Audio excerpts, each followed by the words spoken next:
तुम झोलियां, मैं लुटा रहा हूँ प्यार।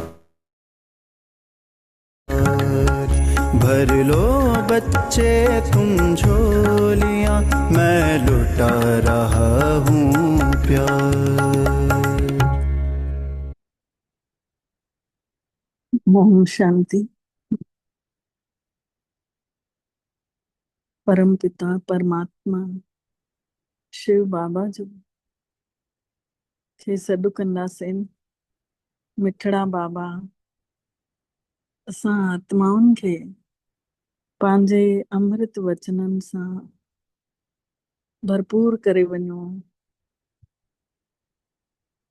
जीवन जे रस्ते में तव्हांजी यादि सां असांजो हर पल सुहानो बीते। तव्हांजी वाणी खे यादि कंदे हुए बीते। अॼु जी वाणी आहे 14 अगस्त 2025 जी। अॼु बाबा मिठड़ा चवनि था, मिठड़ा ॿार परमात्मा सां ईमानदार रहो, बाबे सां ईमानदार रहो, पंहिंजो सचो सचो चार्ट रखो, कंहिंखे बि दुखी न कयो, हिकिड़े परमात्मा जी आज्ञा ते ई हलंदा रहो। पंहिंजो सचो सचो चार्ट रखो, मतलब हिसाब किताब रखूं कि सॼे ॾींहं में कंहिंखे दुख त न ॾिनोसीं। अच्छा, दुख न ॾिनोसीं, लेकिन सुख घणो ॾिनोसीं, यादि केतिरो कयोसीं। त बाबा चवनि था, बस इहो सभु चार्ट मूंखे सचो सचो चार्ट ॿुधायो, कंहिंखे बि दुखी न कयो, हिकिड़े परमात्मा जी आज्ञा ते, उन्ही जी श्रेष्ठ बुद्धीअ ते हलंदा रहो। अॼु जो प्रश्न पुछनि था बाबा, जेके पूरे 84 जन्म वठण वारा आहिनि, उन्हनि जो पुरुषार्थ छा हूंदो? जेके पूरा 84 जन्म वठण वारा ॿार आहिनि, उन्हनि जो पुरुषार्थ छा हूंदो? उत्तर आहे, उन्हनि जो विशेष पुरुषार्थ हूंदो नर खां नारायण ठहण जो। पंहिंजी कर्मेंद्रनि ते उन्हनि जो पूरो कंट्रोल हूंदो। उन्हनि जूं अखियूं गंदियूं न थींदियूं, अखियूं अहिड़ी शइ न ॾिसदियूं कि उन्ही जा कर्म ठहनि। अगरि हिन महिल ताईं बि कंहिंखे ॾिसण सां बुरा ख्याल अचनि था, गंदी दृष्टि थिए थी, त समझो कि पूरा 84 जन्म वठण वारी आत्मा कोन्हे। अगरि हिन महिल ताईं बि कंहिंखे ॾिसण सां बुरा ख्यालात अचनि था, गंदी नज़र वञे थी, त समझो कि पूरा 84 जन्म वठण वारी आत्मा कोन्हे। गीत आहे, हिन पाप जी दुनिया खां काॾे परे वठी हल बाबा। ओम शांति। मिठड़े मिठड़े रूहानी ॿार ॼाणनि था कि हीअ पाप जी दुनिया आहे। पुण्य जी दुनिया बि माण्हू ॼाणनि था पिया। मुक्ति ऐं जीवन मुक्ति पुण्य जी दुनिया खे चयो वेंदो आहे। हिकु परमधाम, ॿियो सत्ययुग, ॿिन्हिनि खे पुण्य जी दुनिया चयो वेंदो आहे। उते पाप थींदो ई कोन्हे। पाप थींदो आहे दुखनि जे संसार में, रावण जे राज्य में। दुख ॾियण वारे रावण खे बि ॾिठो अथसीं। रावण कोई शइ कान्हे। दुख ॾियण वारे रावण खे बि ॾिठो आहे कि रावण कोई शइ कान्हे। वरी बि उन्ही खे साड़ींदा आहिनि न, उन्ही जो बुत ठाहे साड़ींदा आहिनि। ऐं ॿार ॼाणनि था कि असां हिन महिल रावण जे राज्य में आहियूं, पर किनारो करे छॾियो अथसीं रावण खां। आहियूं रावण जे राज्य में, पर किनारो करे छॾियो अथसीं। असां हिन महिल पुरुषोत्तम संगम युग ते आहियूं। ॿार जॾहिं हिते अचनि था त ॿुधी में इहो अथनि कि असां हुन परम पिता परमात्मा वटि वञूं था, जेको असांखे माण्हूअ खां देवता थो ठाहे। जंहिं महिल मधुबन वेंदा आहियूं त चवंदा आहियूं न बाबा घर जा रहे हैं, त बाबे जो घर अबू अब्बा का वतन, त जाते बाबा आयो हुयो असां उन्ही पिता वटि वञूं था जाते असांखे माण्हूअ खां देवता थो ठाहे, सुखनि जे संसार जो मालिक थो ठाहे। सुखनि जे संसार जो मालिक ठाहिण वारो कोई ब्रह्मा त कोन्हे, कोई देहधारी त कोन्हे न। सुखनि जे संसार जो मालिक ठाहिण वारो उहो आहे ई शिव बाबा, जंहिंखे देह ई कान्हे। देह त तव्हांखे बि न हुई, हाणे बाबा जो प्रश्न अथव कि शरीर त तव्हांखे बि न हुयो, पर तव्हां वरी देह वठी करे जनम मरण में अचो था, त तव्हां सम्झो था कि असां परम पिता परमात्मा वटि था वञूं। जंहिं महिल असां देह वठी करे हेठि अचूं था त तंहिं महिल पोइ कोई गुज़ारे वेंदो आहे त चवंदा आहियूं न उहो सुर्गी स्वर्गन वियो या मथे वियो, त बाबा चवनि था तेॾी महिल पोइ तव्हां सम्झो था कि असां बाबे वटि था वञूं। उहो ई असांखे श्रेष्ठ बुद्धि ॾिए थो। तव्हां अहिड़ी महिनत करण सां स्वर्ग जा मालिक ठही सघंदव। स्वर्ग खे त सभु यादि करनि था, सम्झनि था कि नई दुनिया आहे ज़रूर, उहो बि ज़रूर कोई ठाहिण वारो हूंदो नए संसार खे। नर्क बि कोई ठाहे थो त स्वर्ग बि कोई ठाहे थो। तव्हांजो सुखनि जो संसार जो रोल कॾहिं पूरो थो थिएव उहो बि तव्हां ई ॼाणियो था। पोइ वरी रावण जे राज्य में तव्हां दुखी थियण लॻो था। हिन महिल अथव ई हे दुखनि जो संसार, भले केतिरा बि करोड़पति आहिनि, केतिरा बि पदमपति आहिनि, पर अपवित्र दुनिया में त ज़रूर चवंदासीं न हीअ अपवित्र संसार आहे, हीअ कंगाल दुनिया दुखी दुनिया आहे जंहिंमें गुण आहिनि ई कान कंहिंमें बि। भले केतिरा बि वॾा वॾा मकान अथनि, सुखनि जा साधन अथनि, तॾहिं बि इहो ई त चवंदासीं कि अपवित्र पुराणो संसार आहे। मायूं दायूं बि सॼो ॾींहुं रखियलु आहिनि, पर तॾहिं बि चवनि था टाइम कोन्हे टाइम कोन्हे। सभु सुख आहिनि, पर चवंदासीं त पुराणो संसार ई न। विषय विकारनि जी नदीअ में गोता खाईंदे रहनि था। इहो बि नथा सम्झनि कि बुराइनि में वञणु पाप आहे।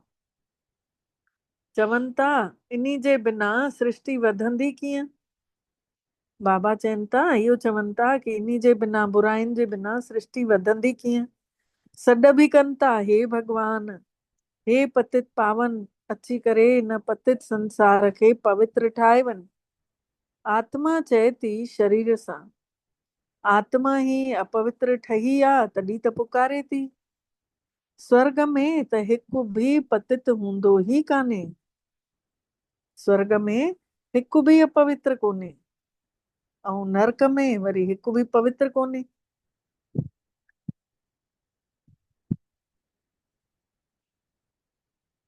तव्हां ॿार ॼाणियो था कि संगम युग ते जेके सुठो पुरुषार्थ करण वारा आहिनि, जेके सुठा महिनती आहिनि ॿार, उहे ई सम्झनि था कि असां 84 जन्म वरिता अथसीं, वरी हिन लक्ष्मी नारायण सां गॾु ई असां सतयुग में राज कंदासीं। हिकिड़े ने त 84 जन्म न वरिता आहिनि। बाबा चवनि था हिक ने त 84 जन्म न वरिता आहिनि, राजा सां गॾु प्रजा बि त घुर्जे। तव्हां ब्राह्मणनि में बि नंबरवार आहियो, कोई राजा राणी ठहनि था त कोई प्रजा ठहनि था। पढ़ाई त उहा ई आहे, पढ़ाइण वारो बि हिकु आहे, पर कोई केतिरी महिनत था करनि, कोई केतिरी, कोई राजा ठहनि था त कोई प्रजा। त बाबा चवनि था ॿार हिन महिल ई तव्हांखे दैवी गुण धारण करणा अथव।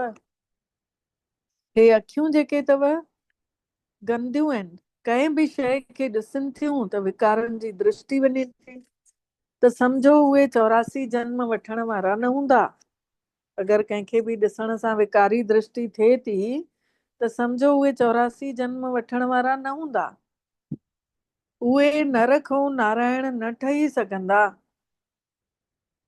जॾहिं हिननि अखियुनि जे मथां जीत पाए वठंदा तॾहिं कर्मातीत अवस्था थींदनि। सॼो आधार अखियुनि ते आहे। अखियूं ई त धोखो ॾींदियूं आहिनि। आत्मा हिननि अखियुनि रूपी खिड़कियुनि खां ॾिसे थी, दरियुनि खां ॾिसे थी। हिन में त डबल आत्मा आहे। कंहिंमें ब्रह्मा बाबा जी आत्मा ऐं शिव बाबा त ॿ आत्माऊं आहिनि। त बाबा शिव बाबा बि हिन ब्रह्मा जी अखियुनि सां ॾिसी रहियो आहे। इहे इन लाइ दरियूं थियसि। असांजी बि दृष्टि त आत्मा ते थी वञे। बाबो मिठड़ो आत्मा खे ई सम्झाणी ॾियनि था ऐं चवनि था कि मां बि त शरीर वरितो आहे तॾहिं त ॻाल्हाए थो सघां। शिव बाबा चवनि था मां बि ब्रह्मा जो शरीर न वठां त कीअं ॻाल्हाए सघां।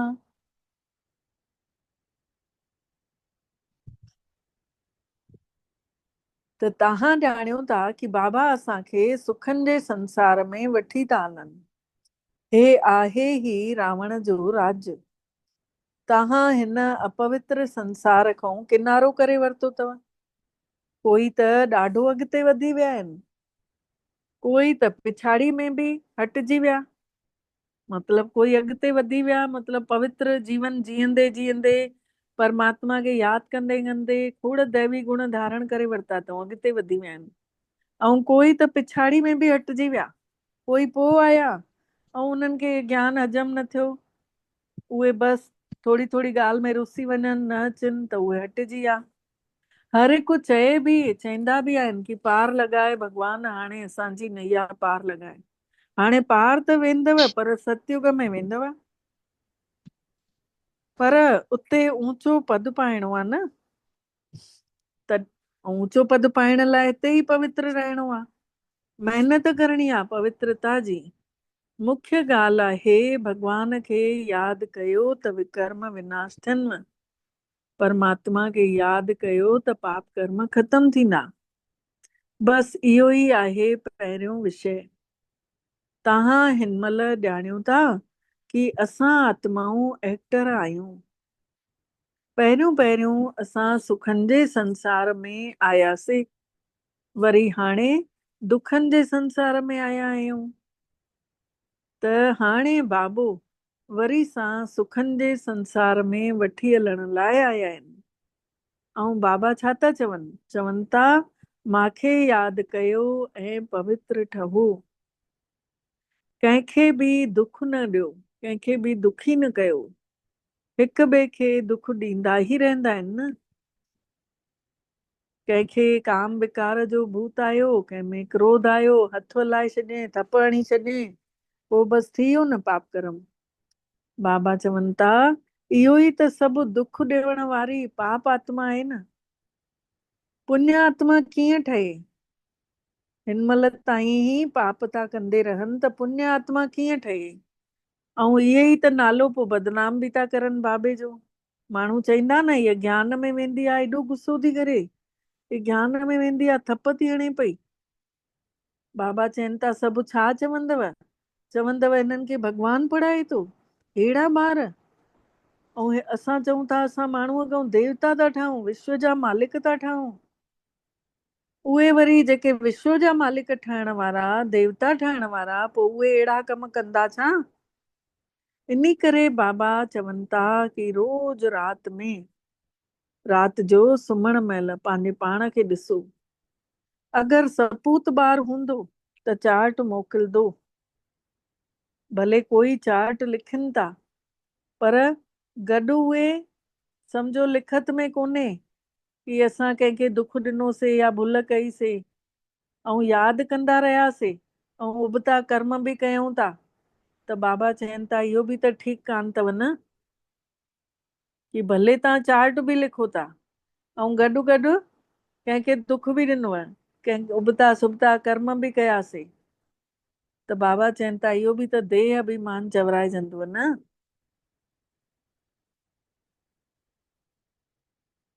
त हे चक्र कीअं फिरे थो? इहो त ॾाढो सवलो अथव। हिकु ॾींहं में बि टीचर ठही सघंदा आहियो।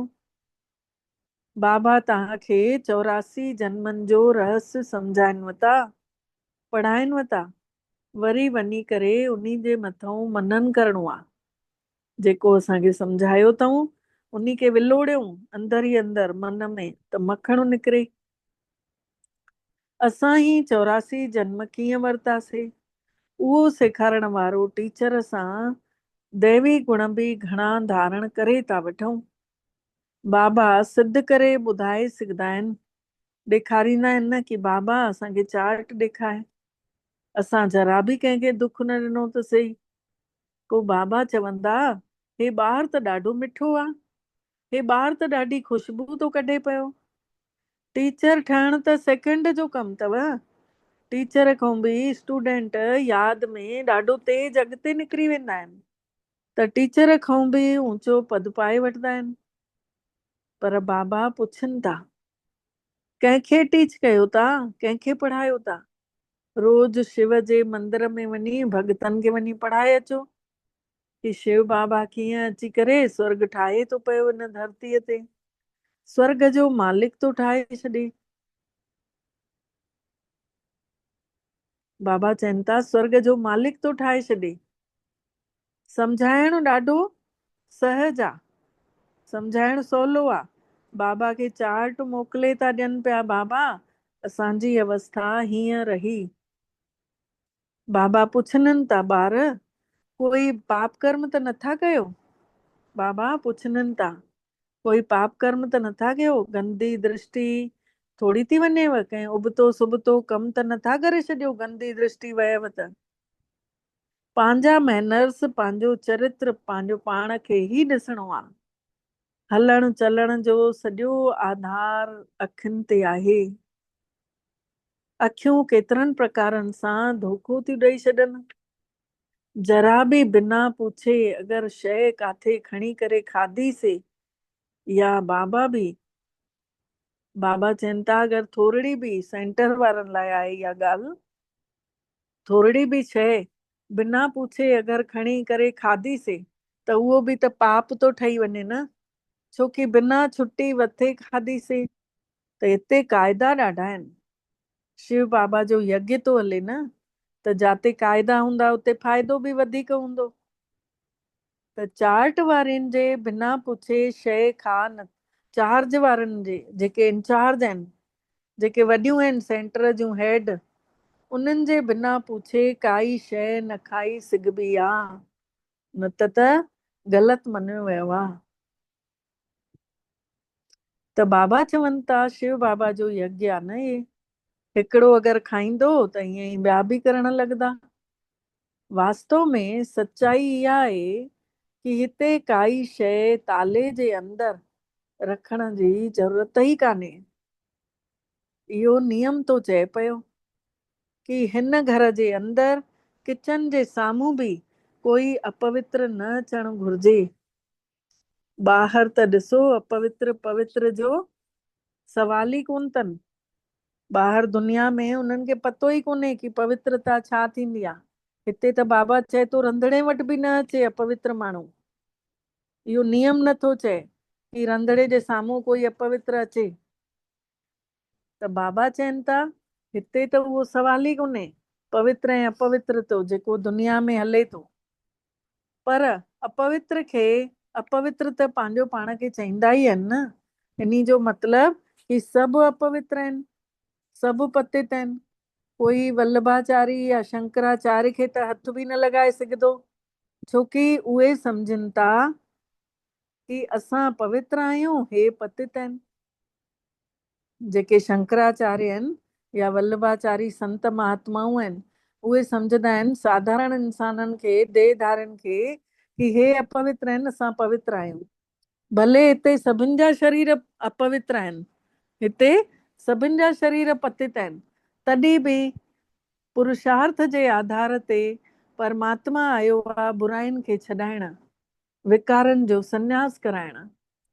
त निर्विकारी जे अॻितों विकारी माण्हू मथो टेकनि था न।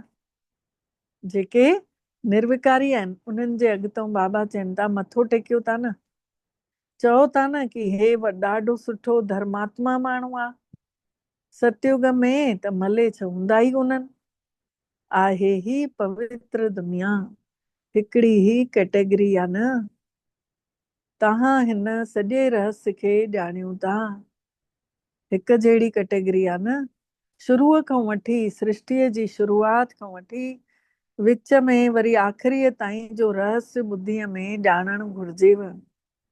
असां सभु कुझु ॼाणूं था, बाक़ी कुझु बि ॼाणण जो बचो ई कान। सभु कुझु ॼाणूं था, बाक़ी कुझु अहिड़ी शइ न रहिजी वई जेका न ॼाती हुजीसे।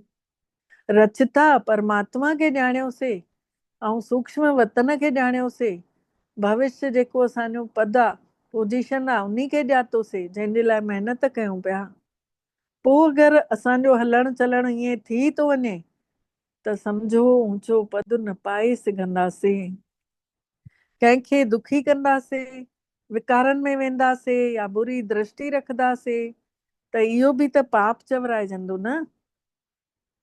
त दृष्टि मटिजी वञे, इहा ॾाढी महिनत आहे। दृष्टि ॾाढी सुठी हुजणु घुर्जे। अखियूं ॾिसनि थियूं कि इहे क्रोध कनि था, पोइ वरी पाण बि विढ़ण था लॻनि। बाबा चवनि था अखियूं ॾिसनि थियूं कि साम्हूं वारे ने क्रोध कयईं, पोइ वरी पाण में वरी उहे बि विढ़ण था लॻनि। मतिलब परमात्मा सां, शिव बाबा सां थोरो बि प्यार कोन अथनि, जे यादि ई नथा कनि। भॻवान सां इन्ही जो मतिलब इहो थियो कि थोरो बि प्यार कोन्हेव, तॾहिं वेड़ा जेड़ा लॻाए रखिया अथव।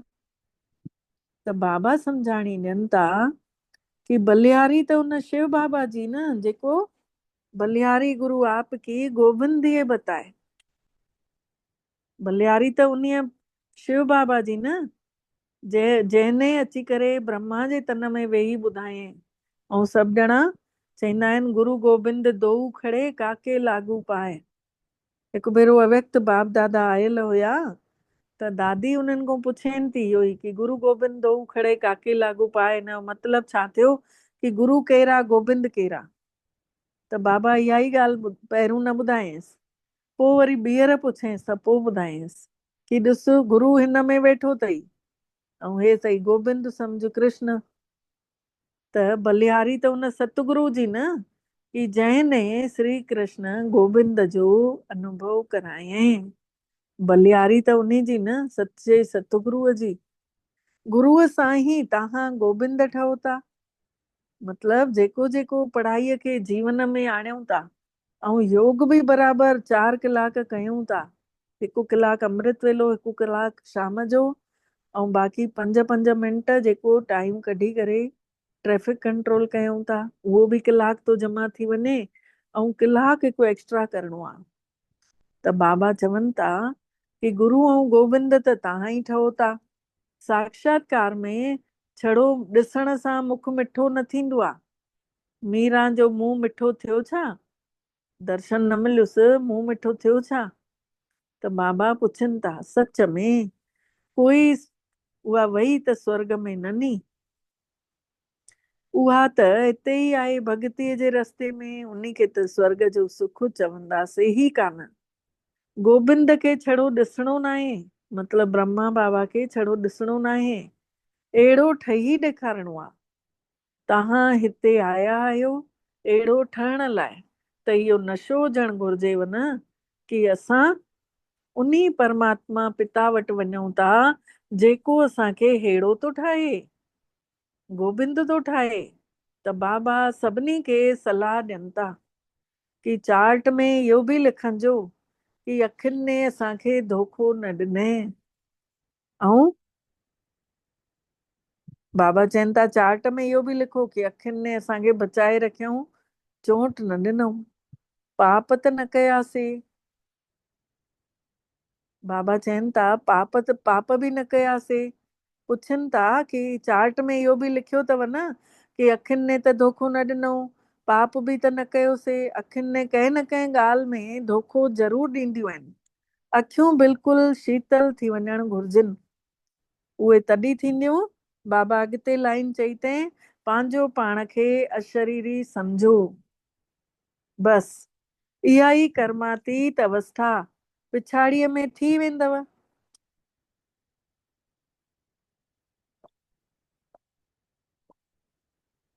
सो बि जॾहिं बाबा खे पंहिंजो चार्ट मोकिले ॾींदव, आख़िरीअ में पिछाड़ीअ में इहा अवस्था थींदी जॾहिं असां बाबा खे पंहिंजो चार्ट पूरो मोकिलंदासीं।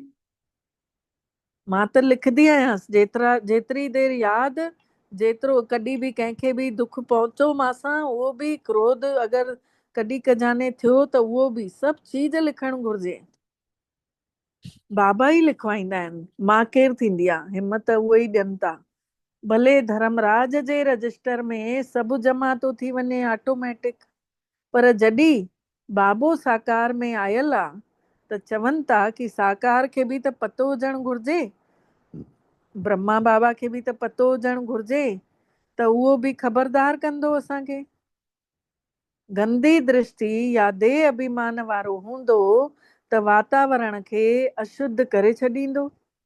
अगरि देह अभिमान वारो हूंदो त वातावरण ते प्रभाव पवंदो।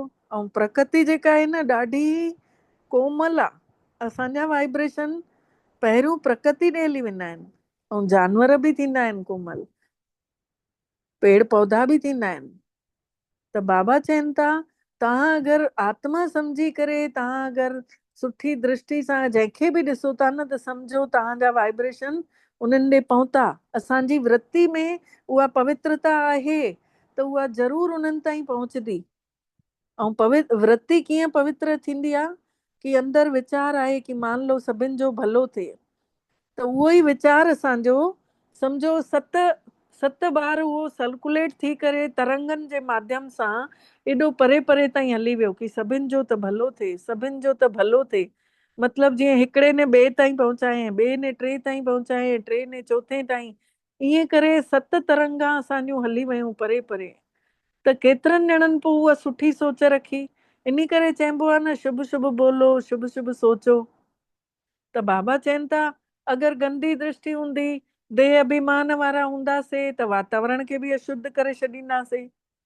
ऐं अगरि असांजी सुठी दृष्टि आहे ऐं नम्रता आहे, निवड़ता आहे, आत्म स्वरूप में सोचूं था कि भई बाबा हिन जो बि भलो थिए, पोइ त बसि असांजी इहा वृत्ति पहुची वई 7 पीढ़ियुनि ताईं। सम्झो जीअं पाणीअ में शांत तलाब हुजे, उन में पाण पत्थर विधोसीं त जेको पत्थर जाते पियो, सम्झो उहा वृत्ति आहे। ऐं उन जूं तरंगा जेके चारो तरफ़ लहरां उथनि थियूं पाणीअ जूं, उहे सम्झो असांजो वृत्ति जो वाइब्रेशन फैले थो।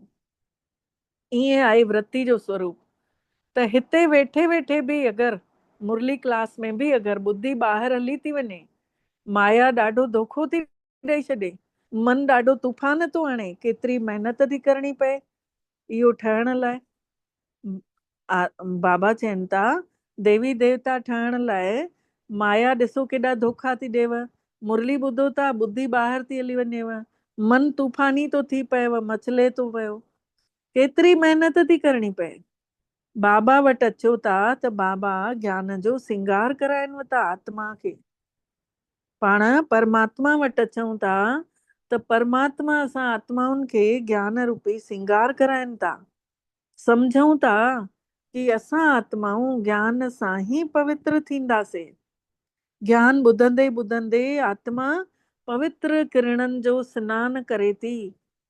सभिनी खे महसूस थींदो हूंदव कि ज्ञान ॿुधी करे असांजी ॿुद्धीअ जा कपाट खुली विया, आत्मा जी रोशनी वधी वई, अंदर ई अंदर परमात्मा जो प्यार वेहिजी वियो, असां वातावरण खे मटे छॾियोसीं।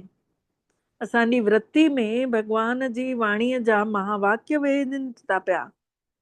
त सम्झो असांखे मखण मखण मिले थो, आत्मा ज्ञान सां धोपजंदी थी वञे, पोइ शरीर बि पवित्र मिलंदो। आत्मा ऐं शरीर ॿई पवित्र सतयुग में हूंदा आहिनि। ॿई पवित्र, आत्मा बि शरीर बि ॿई पवित्र सतयुग में हूंदा आहिनि। पोइ वरी 2500 सालनि खां पोइ रावण जो राजाई अचेव थी।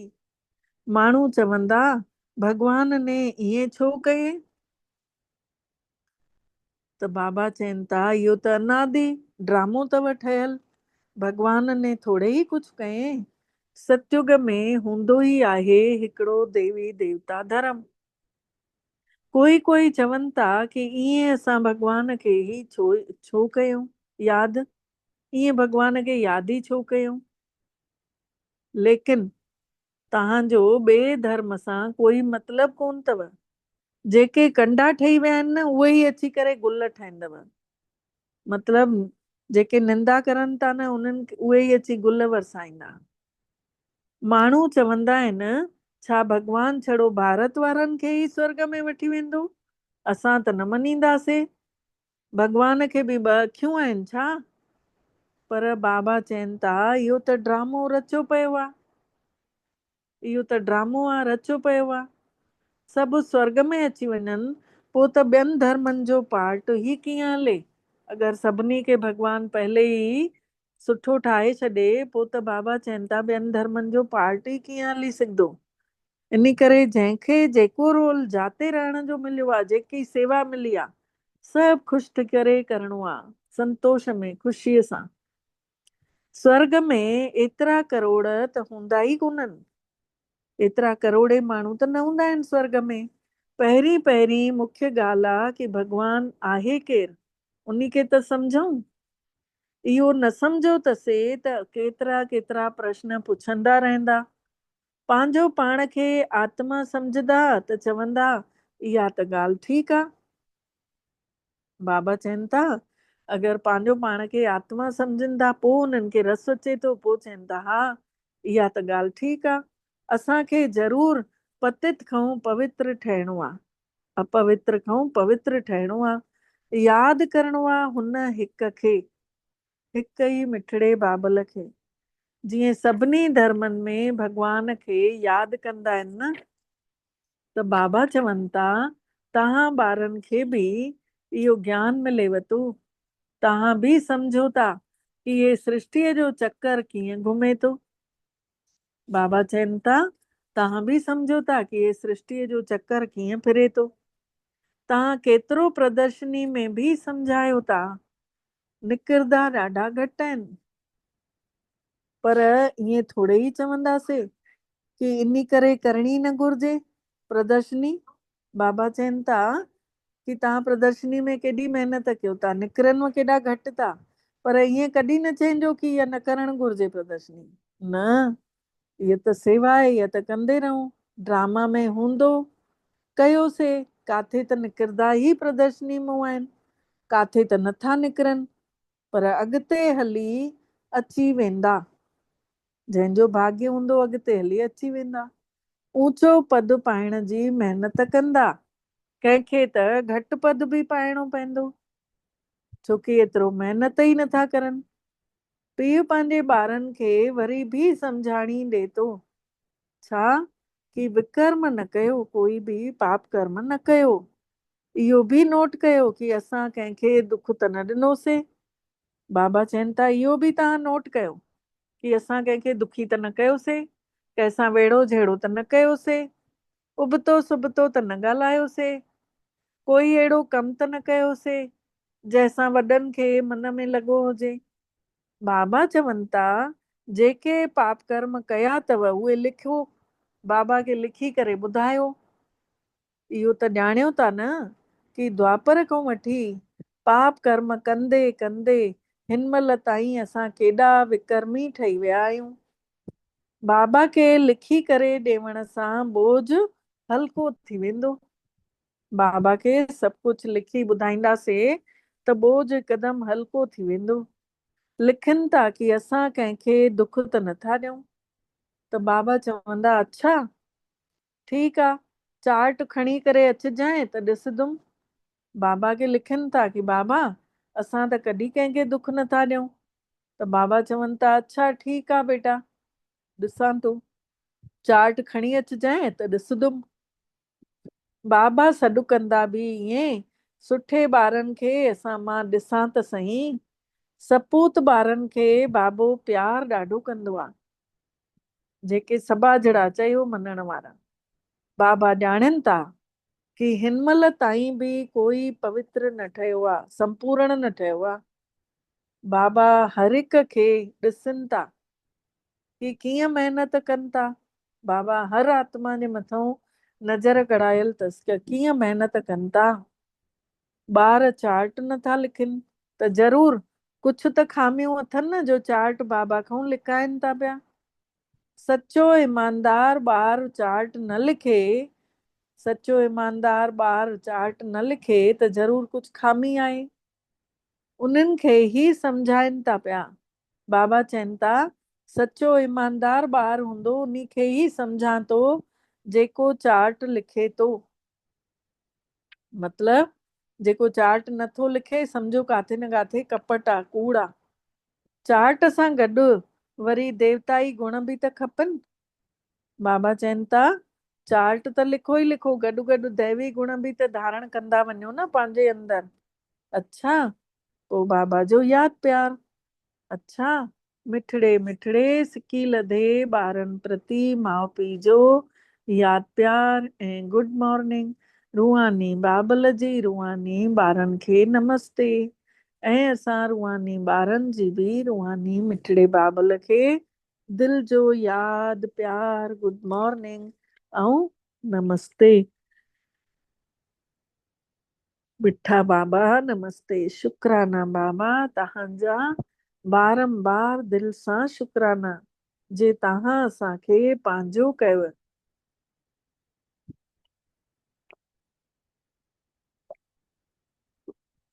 ऐं असां सभिनी जो पदमा पदम भाग्य जाॻायो।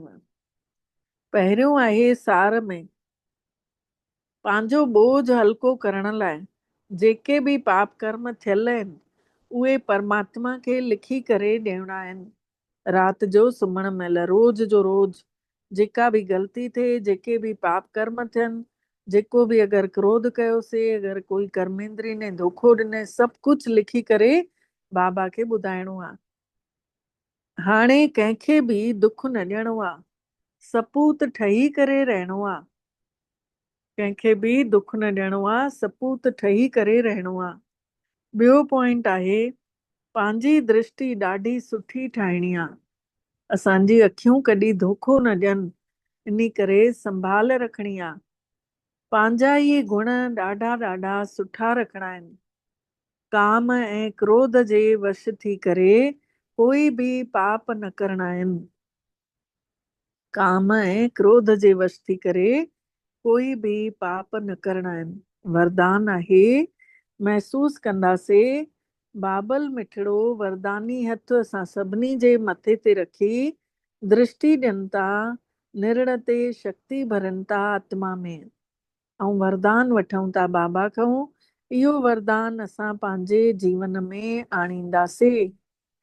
लक्ष्य ऐं मंजिल उद्देश्य जीवन जो आहे नर अहिड़ी करणी करे कि नारायण ठहे ऐं नारी अहिड़ी करणी करे कि लक्ष्मी ठहे। कर्मनि जी उद्देश्य बि आहे इहो कि मंजिल खे ऐं लक्ष्य खे हमेशह यादि रखो ऐं तेज पुरुषार्थ करण वारा हमेशह होली ऐं हैप्पी रहो। होली माने पवित्र, हैप्पी माने ख़ुशि।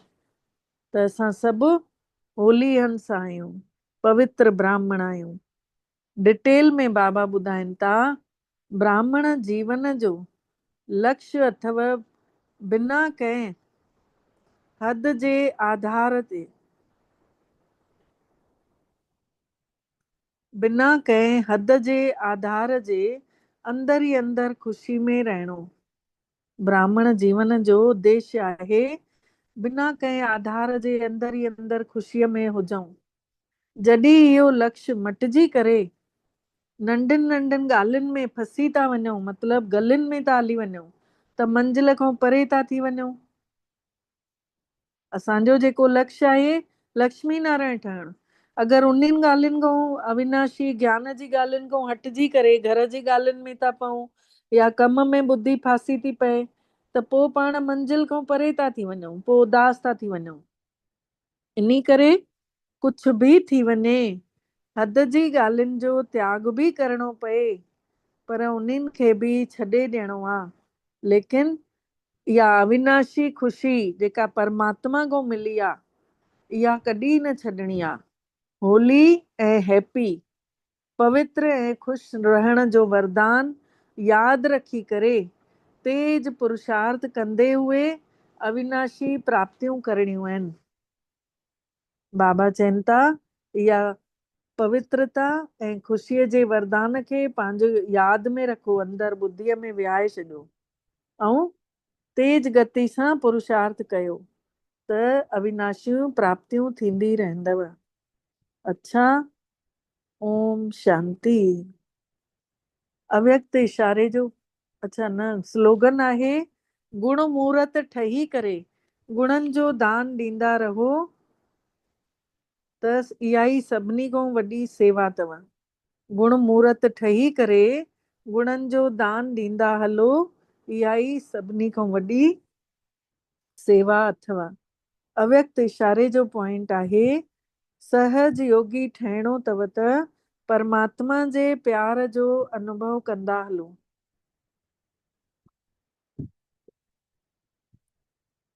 मास्टर नॉलेजफुल मतलब ज्ञान सां भरियल, मास्टर सर्वशक्तिवान, पाण सभु मास्टर सर्वशक्तिवान आहियूं, मास्टर नॉलेजफुल आहियूं, ज्ञान जे सागर जा ॿार, शक्तियुनि जे सागर जा ॿार आहियूं। त उहा स्टेज पंहिंजी यादि रखूं कि मां मास्टर सर्वशक्तिवान आहियां, मां मास्टर ज्ञान जो सागर आहियां। त जंहिंमहिल इहो यादि रखी उन स्टेज ते स्थित रहंदासीं त अलॻि अलॻि प्रकार जूं जेके लाइनियूं लॻल आहिनि ॿुद्धीअ में उन खां निकिरी ईंदासीं ऐं भॻवान सां हमेशह मिलन मनाइण जी लगन में पंहिंजो समय लॻाईंदासीं ऐं लवलीन स्थिति में रहंदासीं त इहे सभु नंढियूं नंढियूं ॻाल्हियूं ख़तम थी वेंदियूं। पोइ असांजे साम्हूं असांजी प्रजा ऐं भॻतनि जी लाइन लॻंदी। अच्छा, ओम शांति। हाणे पाण थोड़ी देर मेडिटेशन कंदासीं, पोइ वरी अव्यक्त वाणी पढ़ूं था ऐं प्रश्न उत्तर बि अथव अॼु। त मां तेजस्वी आत्मा महसूस कयूं, मां आत्मा जो तेज ॾाढो चारो तरफ़ फैलजंदो थो वञे। मां निरड़ जे अंदरि वेठल शांतीअ सां भरियल आत्मा स्वयं शांत आहियां। महसूस कयूं मां ॾाढी प्रकाशवान आहियां। मां शांती शक्तिअ जूं पवित्र किरणा चारो तरफ़ फैलजनि थियूं, मुंहिंजे अंदरि मथे में बि अंदरि ई अंदरि ब्रेन में फैलनि थियूं। ब्रेन मां पूरे शरीर जे अंग अंग में वञनि थियूं। हे शरीर पूरो शीतल शांत पवित्र किरणनि सां भरिजी वियो आहे। इहे पवित्र किरणा पूरे शरीर खे शुद्ध कनि थियूं। महसूस कयूं था भगवान जी शक्तियुनि सां भरपूर असां आत्माउनि में परमात्मा जे ॻाढ़े रंग जूं किरणा, शक्तिशाली किरणा चारो तरफ़ फैलजनि थियूं पयूं। महसूस कयूं असांजे चारो तरफ़ शक्तिशाली वातावरण ठहंदो थो वञे। मां निराकार आत्मा पंहिंजो पाण खे निहारियां थी, ॾाढी चमकीली आहियां, ॾाढी प्रकाशवान आहियां। अंदरि ई अंदरि महसूस कयूं था कि जीअं त इहा देह आहे ई कान,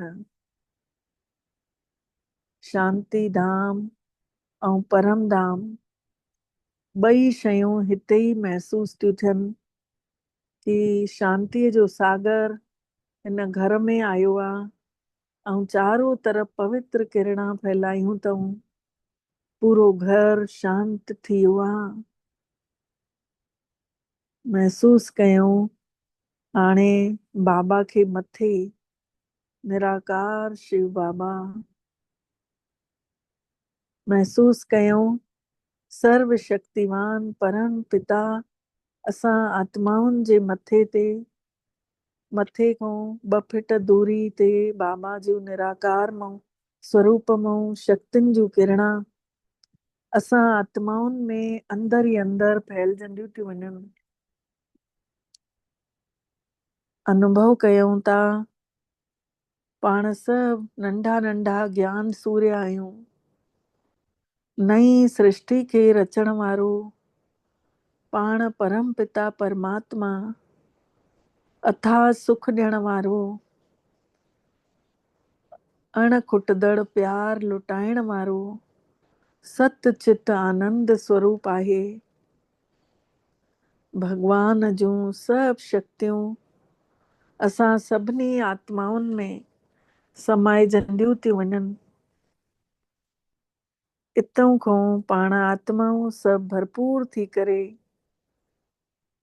पहुचूं था संसार जे भलो करण लाइ, सभिनीनि जा दुख हरण लाइ। पाण सभु फरिश्ता ठही विश्व जे ग्लोब ते पहुचूं था। महसूस कयूं पाण सभु उहे ई पूर्वज आत्माऊं आहियूं जेके कॾहिं हिन संसार में दुखनि तकलीफ़नि जो नाश कयो हुयो। पाण सभु फरिश्ता विश्व जे ग्लोब ते पहुची विया आहियूं। सर्व शक्तिवान परम पिता परमात्मा सचो सिरजणहार असां सभिनी जे मथे जे मथां छत्र छाया करे ढके छॾियो तैं। मां पवित्रता जो फरिश्तो आहियां। हे सॼी प्रकृति पूरो जीवन महसूस कयूं असां सभु परम पिता परमात्मा जी छत्र छाया में प्रकृति जा मालिक शिव बाबा जे साम्हूं बोल दिया मेरे पापा कहाँ गए? यूएसए।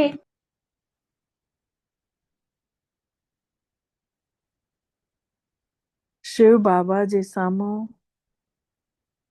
पवित्रता जूं किरणा फब्बारे वांगुरु असां सभिनी जे मथां पवित्र किरणा पवंदियूं थी वञनि। पाण सभु आत्माऊं खणंदा था वञूं इहे किरणा। परमात्मा जी पवित्रता असां सभिनी फरिश्तनि में पहिरियों समाइजे थी, पोइ वरी साम्हूं निकिरी करे चौधारी फैलिजे थी। धीरे धीरे वातावरण शुद्ध तो थींदो वञे। पूरे विश्व ग्लोब में प्रकृति में समाइजंदियूं थी वञनि पवित्र किरणा। संसार जी हर हिकु आत्मा खे इहे टच थियूं करनि। महसूस कयूं असां सभु फरिश्ता पूरे सृष्टि रूपी मनुष्य माण्हुनि जे वण में पाण सभु अंदर ई अंदर शक्तियुनि जी किरणनि सां भरपूर आहियूं। हिकु हिकु आत्मा ताईं इहे किरणा पहुचायूं था। सभिनि जी पालना करण वारा पूर्वज आहियूं। असांजी पवित्रता जा वाइब्रेशन सभिनी ताईं पहुचनि था ऐं सभु धीरे धीरे फरिश्ता था ठहंदा वञनि। सभिनि जो मन चित शुद्ध तो थींदो वञे। सभिनि जा विघ्न टलंदा था वञनि। असांजी अखियुनि मां असांजे निरड़ तां सुनहरियूं सुनहरियूं किरणा पूरे संसार में हिकु हिकु आत्मा ताईं पहुचनि थियूं ऐं पाण फरिश्ता पूरे संसार में इहे किरणा पहुचाए हलूं था। भगवान निराकार परम पिता परमात्मा ताईं उन्हीं सां रूह रियान करण फरिश्ते रूपी चोलो हिते ई छॾे करे बाबा जी दृष्टि ॾिसूं असां सभिनी जे मथां टिकियल अथसि। महसूस कयूं था हिकु निराकार शिव बाबा ऐं हिकु मां आत्मा, असां ॿई हिकु जहिड़ा शांत शक्तिशाली पवित्र।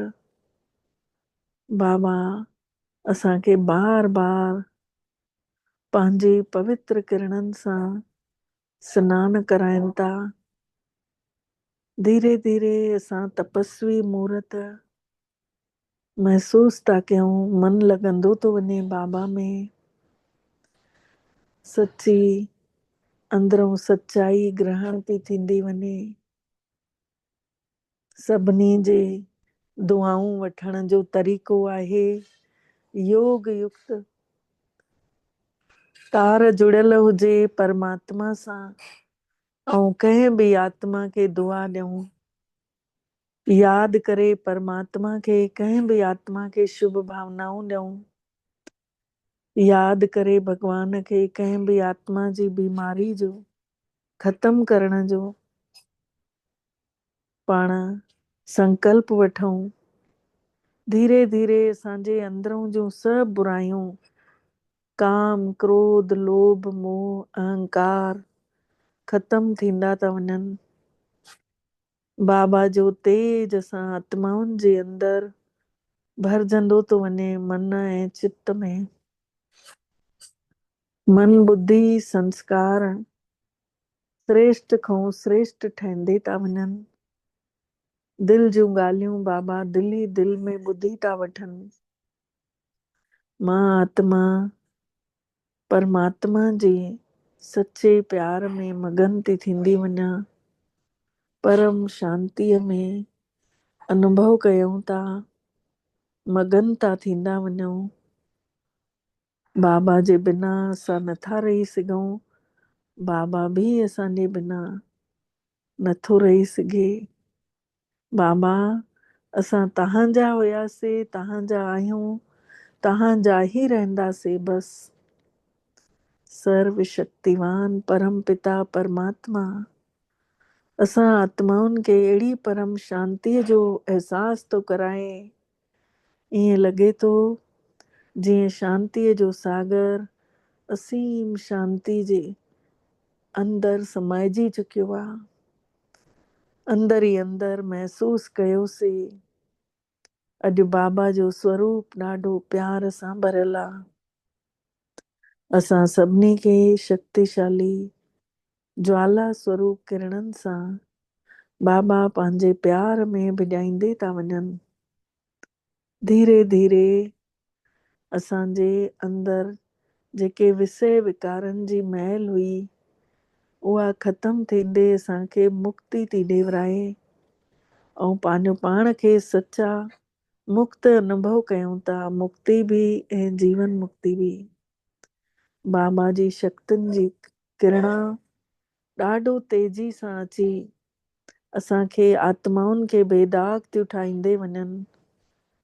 पूरी तरह सां असांजो जीवन जेको आहे सुखमय शांतमय थींदो थो वञे। अंदर ई अंदर जा वहम अहम सभु ख़त्म थी विया। मां आत्मा अंदर ॿाहिरि परमात्मा जी शक्तियुनि जो एहसास कयां थी। महसूस कयूं मां निरहंकारी आत्मा भरपूर थी करे लही अची वेहूं था पंहिंजे पंहिंजे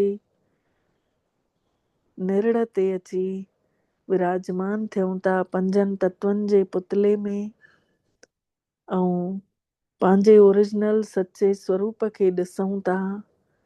मां आत्मा पूरी तरह सां अहंकार खां मुक्त थी करे आई आहियां। निवड़त सिखी आई आहियां। सतो प्रधान अवस्था में पंहिंजो पाण खे महसूस कयूं था विकारनि खां मुक्त, चमकीले प्रकाश सां भरियल बेदाग हीरो सतो प्रधान। हाणे कोई बि दाग कोन्हे। पूरी तरह सां विकारनि खां परे ॾाढो ई सचो सुकून मिले थो। मां आत्मा हाणे बाबल मिठड़े खे इन्हीअ ई स्वरूप सां शुकराना चऊं था। बाबा तव्हांजा दिल सां बारंबार शुकराना जे तव्हां असांखे अॼु अहिड़ो अहसासु करायव, असां सभिनी जो पद्मा पदम भाग्य जाॻायव। ओम शांति, ओम शांति, ओम शांति।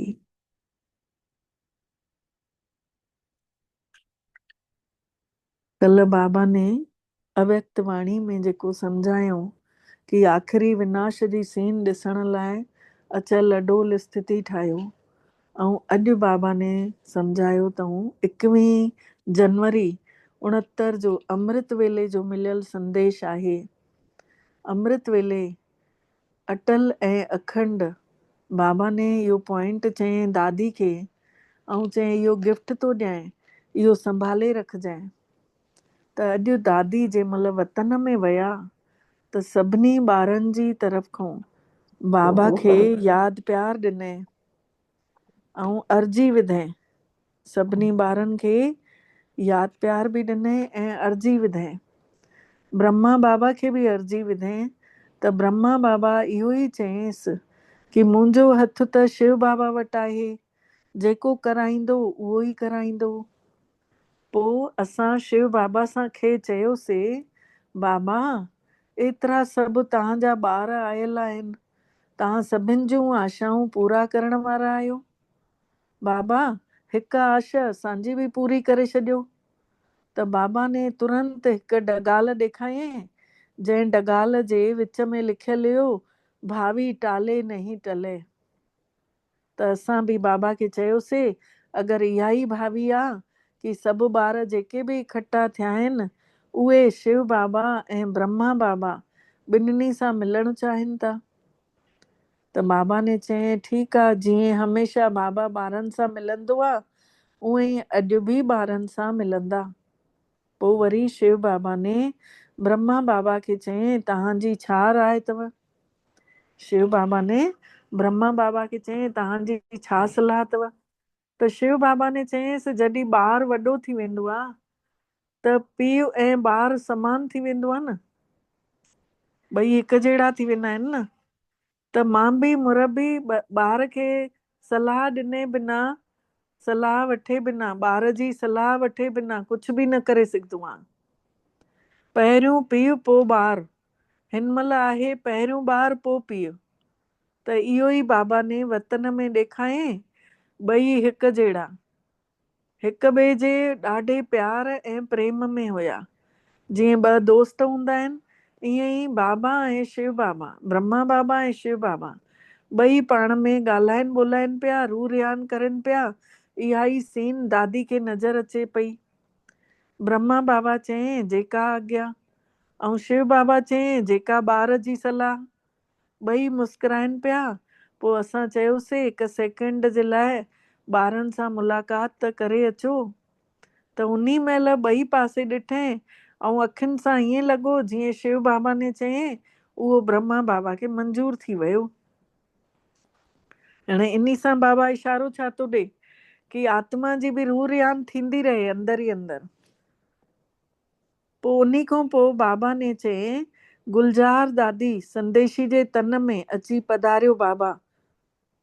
ऐं चयईं पोइ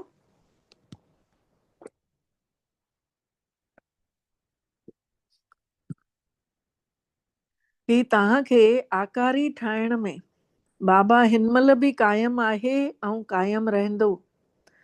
अॼु हिन महिल बाबा तव्हां रूहानी रत्ननि सां मिली करे विदाई वठनव था, पोइ वरी मिलंदा। जेको थींदो आहे उन में भलो छिपियल अथव, बाबो ऐं कल्याण, ॿियो कोई शब्द ई कान अथव। बसि बाबा ने इहे ई ॿ शब्द मिठड़ा ॻाल्हाए ऐं पोइ मोटी करे अव्यक्त वतन में वञी करे संदेशी खे चयईं, उन खे बि ॿ अखर चयईं प्यार ऐं यादि। जीअं हिन महिल हर हिक जे अंदरि बाबा ॾिसी करे आया आहिनि, ईअं ई यादि ऐं प्यार बि क़ाइमु रखंदव हमेशह। इहा यादि ऐं प्यार जीअं हिक रस्सी अथव। इन्हीअ रस्सीअ खे क़ाइमु रखिणो अथव। इन्हीअ रस्सीअ जे ज़रिए विच में मिलंदा रहंदव। बाबा ने चयईं कि स्थापना जो कमु जीअं शुरू खां हलंदो आयो आहे, आख़िरीअ ताईं ईअं ई हलंदो, कोई अंतर न हूंदो। जिन ॿारनि खे बाबा निमित रखनि था, उन्हनि जे द्वारा बाबा सभिनी ॿारनि खे डायरेक्शन ॾींदा रहंदा, ऐं ॿार बि उहे अनुभव कंदा रहंदा कि कीअं बाबा ने इकट्ठी डायरेक्शन ॾिनी हूंदई। संगम युग ते बाबा ऐं शिव बाबा, ब्रह्मा बाबा ऐं शिव बाबा ॿिन्हिनि खे अलॻि थियणो ई कोन्हे। बाबा ने चयईं कि सभिनी खे ॿ शब्द चइजो, अटल ऐं अखंड। इहो बाबा जी सौगात अथनि, गिफ्ट मिलेव थी हाणे बाबा जी। इहा जेका दादी खे गिफ्ट मिली, उहा ई हाणे असांखे बि गिफ्ट बाबा ॾियनि था। अटल ऐं अखंड, इन्हीअ खे ॿुद्धीअ रूपी तिजोरी में ईअं रखो जो केतिरो बि कोई चोराइण जी कोशिश करेव, तॾहिं बि इहा गिफ्ट तव्हां सां गॾु हुजेव। पोइ वरी बाबा ने चयईं, हाणे थोरे समय जे लाइ मां विदाई वठांव थो, पोइ वरी जीअं जीअं कम थींदा वेंदा, तीअं तीअं मां डायरेक्शन ॾींदो रहंदोमांव। अच्छा, ओम शांति।